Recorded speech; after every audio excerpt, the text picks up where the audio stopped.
Bonjour et bienvenue sur cette nouvelle vidéo. Aujourd'hui et pendant tout le mois d'octobre, je vais dessiner et poster une vidéo par jour en suivant cette liste de thèmes très halloweenesques. Pour me soutenir dès maintenant et suivre ce challenge au faux air de marathon, n'oubliez pas de vous abonner, d'activer les notifications, de liker et de me laisser un petit commentaire plein de citrouilles et de fantômes. Le thème du jour 8 c'est Vert Pinceau, et j'avais trop hâte de le dessiner parce que j'adore cette petite bête. C'est une créature tirée de mon manga préféré, l'Atelier des Sorciers. Pour ceux qui ne connaissent pas, ça vaut vraiment le coup d'aller le lire. Que ce soit dans le dessin ou dans l'histoire, c'est magnifique et très intéressant. On peut avoir peur au premier abord parce que les personnages principaux sont des enfants, mais ce n'est pas une histoire pour les enfants. Je trouve même personnellement que c'est plus pour adultes ou adolescents. J'ai déjà fait une vidéo sur ce sujet il n'y a pas longtemps, alors n'hésitez pas à aller la voir ou la revoir si vous voulez en apprendre plus sur l'Atelier des Sorciers. Mais donc en gros, dans le monde de ce manga, on ne pratique pas vraiment la magie mais on la dessine. Les sorts dépendent des signes et des pentacles que l'on dessine. C'est pour ça que je voulais en inclure un dans mon design. Surtout que le vert pinceau est un animal qui est attiré par l'odeur de l'encre magique. D'ailleurs, je viens juste d'apprendre un détail sympa sur cette créature. Lorsqu'elle naît, elle n'a presque pas de longueur de queue. Et plus la queue d'un vert pinceau est longue, plus il est âgé. Je n'en avais aucune idée. On peut donc en conclure que celui que j'ai dessiné n'est plus si jeune. Pour la forme de mon éma, je me suis amusée, j'avais vraiment envie d'en faire quelque chose d'ajouré. Comme si on pouvait voir au travers de la végétation que j'y ai dessinée. Ça faisait depuis le début du challenge que j'avais ce design en tête et j'avais trop hâte d'arriver au jour 8.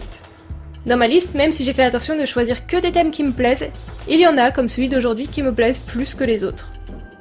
Et j'ai dû faire vachement gaffe de les espacer sur le mois, histoire de ne pas faire mes préférés lors de la première semaine puis de traîner les pieds jusqu'au jour 31.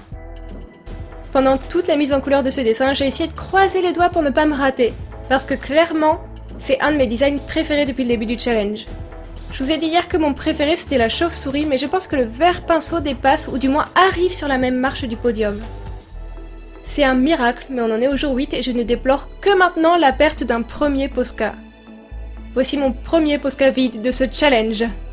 Je crois que j'utilise le même Posca beige depuis le début de mes vidéos YouTube.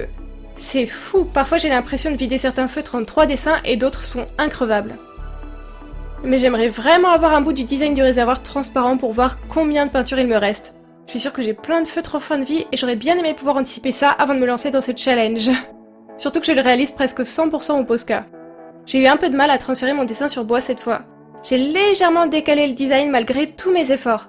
Franchement à chaque fois je décale un peu. Mais comme ici j'ai un design à trous, chaque décalage est quand même un peu plus gênant. J'ai essayé de tout redresser à l'œil durant ma mise en couleur, mais clairement je crois que pour ce dessin en particulier, ça aurait été intéressant d'en graver le motif, comme pour la carte Pokémon du jour 4. J'en profite pour vous rappeler brièvement que j'organise un concours à l'occasion de mon Halloweentober. Si vous voulez participer, vous devez dessiner l'un des éléments de ma liste et m'envoyer votre dessin par mail avant le 29 octobre. Mon mail est bien sûr en description de la vidéo. Il y a un éma à gagner, alors si mes dessins sur bois vous plaisent, n'hésitez pas à vous lancer. Et si vous décidez de dessiner certains éléments de ma liste et de partager vos dessins sur les réseaux, n'oubliez pas de me mentionner et d'ajouter le hashtag dédié de l'Halloweentober. Que je puisse quand même voir passer toutes vos merveilles, ça serait dommage que je passe à côté.